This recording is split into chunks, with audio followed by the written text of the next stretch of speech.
Hello students, इस video में हम करने वाले हैं बैक एक्सरसाइज चैप्टर 1 केमिस्ट्री का मैटर इन अवर सराउंडिंग्स। ठीक है, तो क्वेश्चन 1 से स्टार्ट करते हैं। क्वेश्चन 1 में बोला है convert the following temperatures to Celsius scale. तो आपको रिलेशन याद होना चाहिए, बस इसमें वैल्यूज पुट करनी है। तो रिलेशन क्या है? Degree Celsius is equal to K minus 273। आपको यहाँ पर केल्विन में दिया हुआ है, कितना केल्विन है? फर्स्ट पार्ट में 293 केल्विन। तो डिग्री सेल्सियस में कितना हो जाएगा? केल्विन में जितना टेम्परेचर है माइनस 273। सॉल्व कर लो और आंसर आ जाएगा, ठीक है, 20 डिग्री सेल्सियस। नेक्स्ट पार्ट में आपको पूछा है 470 केल्विन। तो आपको सिर्फ फॉर्मूला ध्यान रखना है, degree Celsius is equal to K minus Kelvin में जितना टेम्परेचर है माइनस 273। इनको आप सब्ट्रैक्ट करेंगे तो आपको मिलेगा 197 डिग्री सेल्सियस। क्लियर है? चलिए, अब एक फॉर्मूला अगर आपको याद है, डिग्री सेल्सियस और केल्विन का रिलेशन अगर एक आपको याद है तो दूसरा अपने आप बन जाएगा। दोनों याद करोगे तो कंफ्यूजन हो सकता है, तो एक याद रखो, degree Celsius is equal to K minus 273। इससे हम दूसरा निकाल सकते हैं सेकंड क्वेश्चन के लिए। सेकंड क्वेश्चन में है convert the following temperatures to Kelvin scale. तो अब हमें केल्विन में कन्वर्ट करना है। हमें फॉर्मूला ये याद है, degree Celsius is equal to K minus 273। अब माइनस 273 को इधर लेके आओगे तो प्लस 273 हो जाएगा इक्वल टू केल्विन। ठीक है, तो अब केल्विन में हमारे पास टेम्परेचर केल्विन में हमें कन्वर्ट करना है 25 डिग्री सेल्सियस। ए पार्ट में है 25 डिग्री सेल्सियस, तो केल्विन में कितना हो जाएगा? डिग्री सेल्सियस प्लस 273 ऐड कर लीजिए और आंसर आ जाएगा केल्विन में। क्लियर? 298 केल्विन। नेक्स्ट पार्ट में है बी पार्ट में 373 डिग्री सेल्सियस। 373 डिग्री सेल्सियस हमें केल्विन में चाहिए। Kelvin is degree Celsius plus 273 add कर लो, आंसर आ जाएगा 646 केल्विन। क्लियर है? Moving to next question, question 3, give reasons follow for the following observations. A part है naphthalene balls disappear with time without leaving any solid. तो आपने observe किया होगा, नैप्थलीन बॉल्स नॉर्मली हम वुलन क्लोथ्स में use करते हैं। वुलन क्लोथ्स विंटर्स के बाद जब हम वुलन क्लोथ्स को वॉश करके धूप लगा के पैक करके जब हम रखते हैं तब उसमें नैप्थलीन बॉल्स डाल सकते हैं ताकि उनमें कीड़े ना लगे, क्योंकि बहुत टाइम तक हम यूज नहीं करेंगे। उसके बाद 6-7 महीने, 8 महीने, 10 महीने हम यूज नहीं करने वाले हैं, तो उनको सेफ्टी के लिए, ताकि उनमें कीड़े ना लगे, नैप्थलीन बॉल्स डाली जाती हैं। ठीक है, और जब आप वापस से उनको देखोगे 6-8 महीने बाद, जब वापस से विंटर सीजन आएगा और आप वापस से उन क्लोथ्स को देखोगे तो वहां पर जो आपने नैप्थलीन बॉल्स रखी थी वो आपको दिखाई नहीं देंगी या बहुत छोटी छोटी साइज की दिखाई देंगी। वैसे इतनी साइज की अप्रोक्सीमेटली होती है, अलग अलग साइज की आ सकती हैं, व्हाइट कलर की होती हैं। ठीक है, तो वो कहाँ चली गई या उनकी साइज छोटी क्यों हो गई? तो यही क्वेश्चन है, naphthalene balls disappear with time without leaving any solid. तो ऐसा क्यों होता है? क्योंकि ये सब्लिमेशन हो जाता है। जैसे कैम्फर में होता है सब्लिमेशन, कैम्फर सब्लाइम होता है, अमोनियम क्लोराइड सब्लाइम होता है, सेम वैसे ही नैप्थलीन बॉल्स भी सब्लाइम होती है। सब्लाइम मीन्स डायरेक्टली सॉलिड से वेपर्स में कन्वर्ट हो जाती है। ठीक है, so they undergo sublimation, that is they directly change into vapours without passing through the liquid state. यही तो सब्लिमेशन की डेफिनेशन है। क्लियर? तो सब्लिमेशन क्लियर हो गया। एक और चीज, वुलन क्लोथ्स को कीड़ों से बचाने के लिए हम उसमें अगर कुछ नेचुरल चाहे करना तो उसमें हम लौंग डाल सकते हैं, क्लव। नैप्थलीन बॉल्स की जगह क्लव भी डाल सकते हैं, उसकी भी पेक्यूलियर स्मेल होती है जिससे कीड़े नहीं लगते हैं। ठीक है, चलिए नेक्स्ट पार्ट करते हैं, बी पार्ट। क्वेश्चन है we can get the smell of perfume sitting several metres away.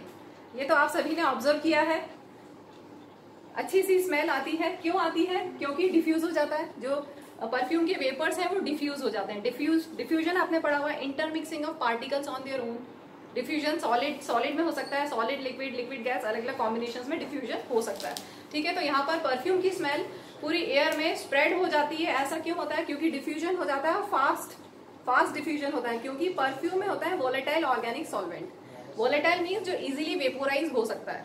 ठीक है, तो due to diffusion smell of perfumes आराम से स्प्रेड हो जाती है। The perfumes contain volatile organic solvent which carries pleasant smelling vapours, और फास्ट डिफ्यूजन हो जाता है उनमें। Clear? Moving to next question, question 4, arrange the following substances in increasing order of forces of attraction between the particles. तो यहाँ पर आपको दिया हुआ है water, sugar and oxygen. Force of attraction की बात है।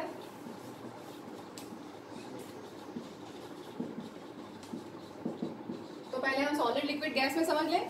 सॉलिड लिक्विड गैस में सबसे ज्यादा फोर्स ऑफ अट्रैक्शन किस में होता है? सॉलिड्स में मॉलिक्यूल्स बहुत पास होते हैं, उनके बीच में फोर्स ऑफ अट्रैक्शन सबसे ज्यादा स्ट्रांग होता है। उसके बाद लिक्विड्स में थोड़ा वीक होता है और गैस में बहुत कम होता है, पार्टिकल्स दूर होते हैं। ठीक है, तो वही उसी के अकॉर्डिंगली हमें अरेंज करना है इंक्रीजिंग ऑर्डर में। मतलब सबसे कम फोर्स ऑफ अट्रैक्शन किस में है? यहाँ पर दिया है वाटर, शुगर एंड ऑक्सीजन। तो सबसे पहले एयर में, गैस में ऑक्सीजन, यहाँ पर ऑक्सीजन है। ठीक है, ऑक्सीजन के बाद क्या है? ऑक्सीजन के बाद वाटर या शुगर में से क्या होगा? लिक्विड, वाटर और उसके बाद शुगर। ठीक है, सबसे कम फोर्स ऑफ अट्रैक्शन ऑक्सीजन में, गैस में है, उसके बाद लिक्विड में है, उसके बाद सॉलिड में है। क्लियर हो गया सबको? चलिए नेक्स्ट क्वेश्चन करते हैं। Question 5, what is the physical state of water at 25 degree Celsius? A part. B part में पूछा है 0 डिग्री सेल्सियस और सी पार्ट में है 100 डिग्री सेल्सियस। तो हम सोचते हैं फिजिकल स्टेट ऑफ वाटर पूछा है 25 डिग्री सेल्सियस, मतलब रूम टेम्परेचर पे फिजिकल स्टेट ऑफ वाटर तो लिक्विड होता है। क्लियर है? तो सबको ऐसे ही पता है, लिक्विड। अब आप देखो 0 डिग्री सेल्सियस पे, 0 डिग्री सेल्सियस पे आइस भी हो सकती है और वाटर भी हो सकता है, दोनों हो सकते हैं। 0 डिग्री सेल्सियस पे जब अगर हमने आइस ली है और आइस को मेल्ट करना स्टार्ट करेंगे, जब तक वो पूरी मेल्ट नहीं हो जाती तब तक 0 डिग्री सेल्सियस ही रहता है। तो उस टाइम पे जो आइस मेल्ट होके वाटर बन रही है उसका टेम्परेचर भी 0 डिग्री सेल्सियस है। तो यहाँ पर लिक्विड भी हो सकता है 0 डिग्री सेल्सियस पे और सॉलिड भी हो सकता है, मीन्स गैस, आइस भी हो सकती है और वाटर भी हो सकता है। ठीक है, क्लियर? सेम ऐसे ही अब आगे है 100 डिग्री सेल्सियस। हमें पता है water boils at 100 degree Celsius, तो लिक्विड स्टेट तो होगा ही। और साथ में जब वाटर वेपोराइज होगा, बॉयल होगा, तो क्या स्टेट आ जाएगी? Water vapour. Water vapour means gas, या आप बोल सकते हो स्टीम। ठीक है, तो ये स्टेट्स है। 100 डिग्री सेल्सियस पे भी सेम वही कंसेप्ट जो हमने 0 डिग्री सेल्सियस पे समझा है। 0 डिग्री सेल्सियस पे लिक्विड भी हो सकता है, सॉलिड भी हो सकता है, मतलब आइस भी हो सकती है 0 डिग्री सेल्सियस पे और वाटर भी हो सकता है 0 डिग्री सेल्सियस पे। सेम वैसे ही 100 डिग्री सेल्सियस पे वाटर भी हो सकता है और वाटर को हम कंटिन्यूअसली हीट देते जाते हैं तो क्या हो जाता है? वाटर वेपर बनता जाता है। उस टाइम पे भी 100 डिग्री सेल्सियस ही टेम्परेचर है। तो वो जो हीट हम देते हैं वो कहाँ जाती है? वो that is called latent heat of vaporisation और यहाँ पर लेटेंट हीट ऑफ फ्यूजन। ठीक है, क्लियर हो गया? चलिए हम करते हैं next part. Moving to next question, question number 6, give 2 reasons to justify water at room temperature is a liquid. तो आप भी सोचोगे कैसा क्वेश्चन है, वाटर तो लिक्विड है ही, अब हम इसको कैसे जस्टिफाई करें? तो ऐसे क्वेश्चंस में आपको उसकी प्रॉपर्टीज दे देनी है। लिक्विड की जो भी प्रॉपर्टीज है वो आप इसमें डाल सकते हैं। कोई सब्सटेंस पूछा है कि वो सॉलिड है, जस्टिफाई करो, तो सॉलिड की प्रॉपर्टीज डाल दो। कोई सब्सटेंस पूछा है गैस है, तो गैस की प्रॉपर्टीज डाल दो। ठीक है, तो यहाँ पे मैंने लिया है वाटर लिक्विड रूम टेम्परेचर पे। क्यों है? क्योंकि उसका फिक्स्ड वॉल्यूम होता है, उसका कोई शेप नहीं होता, it takes the shape of container. Liquid की ही प्रॉपर्टीज है। ठीक है, तो water takes the shape of container और ये प्रॉपर्टी लिक्विड की है, इसलिए वाटर लिक्विड है। और एक और हमने ले लिया है, वाटर इजीली फ्लो कर सकता है, water can flow easily, it is fluid. जैसे लिक्विड भी फ्लूइड है और गैस भी फ्लूइड है। ठीक है, तो लिक्विड की एक और प्रॉपर्टी की है, it is a fluid, it can flow easily, so water is a liquid. Clear?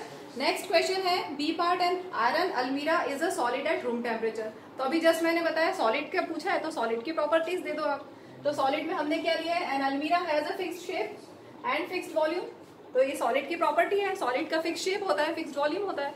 So an iron अलमीरा इज अ सॉलिड। और ये फ्लो नहीं कर सकता, रिजिड है, सॉलिड की प्रॉपर्टी होती है, सॉलिड्स आर रिजिड। ठीक है, और भी बहुत सारी और भी प्रॉपर्टीज आप डाल सकते हैं, जो भी सॉलिड की प्रॉपर्टीज है वो आप इसमें से कोई भी डाल सकते हैं।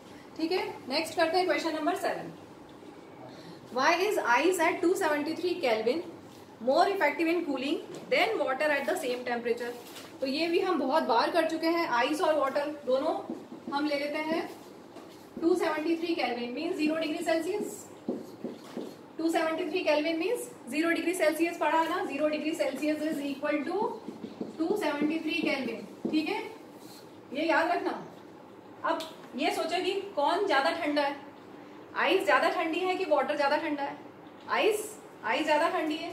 ठीक है, ये कूल है, इसका मतलब किसके पास कौन ज्यादा गर्म है? अच्छा चलो ऐसा समझते हैं, आइस ज्यादा ठंडी है, 0 डिग्री सेल्सियस की बात हो रही है, आइस ज्यादा ठंडी है मतलब वाटर ज्यादा गर्म है, इसका मतलब वाटर के पास ज्यादा हीट है, मतलब ज्यादा हीट एनर्जी है। ठीक है, तो वाटर के पास ज्यादा हीट एनर्जी है।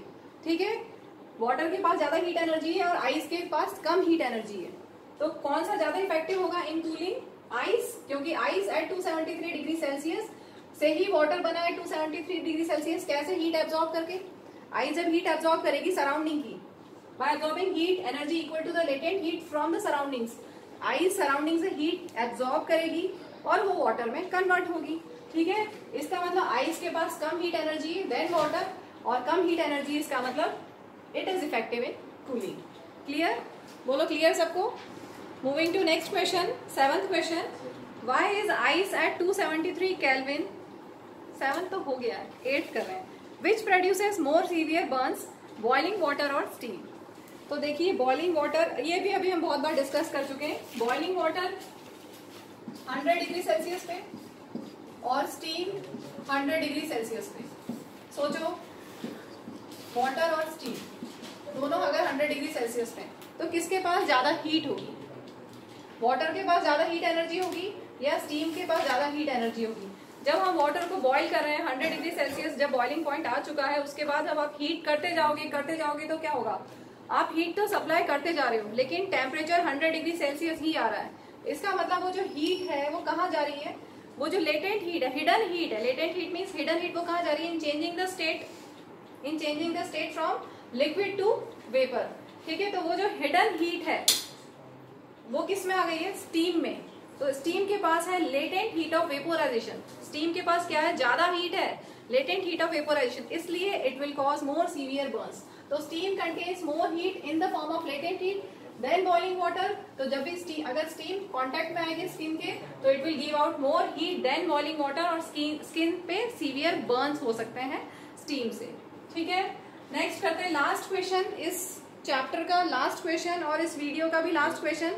Name ABCDEF in the following diagram showing change in its state. बहुत ही इंपॉर्टेंट क्वेश्चन है, तो ये मैंने बना दिया है, सॉलिड, लिक्विड, गैस, और इस तरह से आपकी बुक में दिया हुआ है ABCDEF को हमें बताना है क्या क्या है। तो ध्यान से देखिए, ए से हम स्टार्ट करते हैं, सॉलिड से लिक्विड जब आता है। आप एग्जाम्पल आइस का ले लो और इजीली सब समझ में आ जाएगा। आइस से जब वाटर बनता है, सॉलिड से लिक्विड, तो क्या प्रोसेस हुआ? आइस से जब वाटर बनता है तो क्या हुआ? आइस मेल्ट होगी तो वाटर बनेगा। ठीक है, तो मेल्टिंग भी बोल सकते हैं और फ्यूजन भी बोल सकते हैं। तो ए हो गया मेल्टिंग या फ्यूजन, बेटर होगा कि फ्यूजन बोले। ठीक है, सॉलिड आइस से लिक्विड वाटर बन गया, that process is known as melting और फ्यूजन। अब लिक्विड से गैस बनेगा, वाटर से वाटर वेपर बनेगा, क्या होगा? वेपोराइजेशन। तो बी हो गया vaporisation, water will change into water vapour and this process is known as vaporisation. B हो गया क्लियर। अब हम रिवर्स आते हैं, गैस से लिक्विड, वाटर वेपर से वाटर बनना है।